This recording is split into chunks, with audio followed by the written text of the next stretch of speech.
სტალინი გაიზარდა, გამოიზარდა მეფის რუსეთში.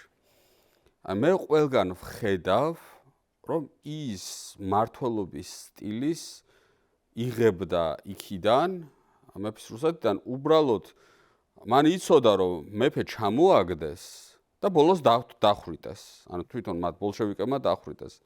ამიტომ ის მმართველობის აბსოლუტიზაციას ესწრაფოდა იმ ღრიჭოების ამოვსებით, რომელიც მეფეს ჰქონდა. აი, წინა ეპიზოდში ვახსენეთ, რომ მაგალითად მეფის დროს გადასახლება იყო, სადაც ადამიანს უბრალოდ დაასახლებდნენ იქ მუშაობდა, ცხოვრობდა, თავისუფლად შეეძლო მოძრაობა და მე ეს გადასახლებულები გარბოდნენ. თვითონ პირადად 7 ჯერ გაიქცა.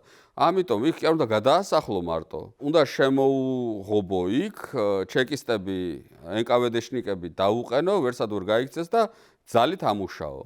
მაგალითად, იგივე გეოპოლიტიკურ საკითხებზე, ხო, რომ აი კონსტანტინოპოლის აღება მისთვის რო პრიორიტეტი არის, ეს სადღაც გავიხსენე ეს ეპიზოდი, რომ აი მეფის იმპერატორების მთელი 19 საუკუნის მანძილზე მიზანი იყო კონსტანტინოპოლი აიღოთ და მსოფლიო ომის დასრულების შემდეგ აი სტალინსაც იგივე უნდა კონსტანტინოპოლის აღება უნდა, ან ორთავიანი არწივის სიმბოლიზება, როცა მან ორი მონეტა, ანუ ორთავიანი არწივს ხო ვერ აღადგენდა, მაგრამ მსოფლიო ომის დასრულების შემდეგ დასავლეთ და აღმოსავლეთ ფრონტებზე გამოუშვა ორი მონეტას, რომელშიც ერთში დასავლეთისკენ იყურება მისი პროფილი, მეორეში აღმოსავლეთისკენ იყურება. ოპერაცია ბაგრატიონის დარქმევა, დედამის რო უთხრა, რომ დედამ რო კითხა, რომ შენო ვინახარო ვერ გავიგო, ანუ მოხცქალი არის რა და მე ხა იმპერატორი ვარ, მეფე ვარო რა, მეფე რო იყო, ისეთი ვარ. ანუ ეს იმ ეპოქის შვილი არის და ახალ რეალობაში უკვე ახალი იდეოლოგიით მმართველობის ის სტილი მოაქვს და ბევრი რამ იდეოლოგია მოაქვს მეფის რუსეთიდან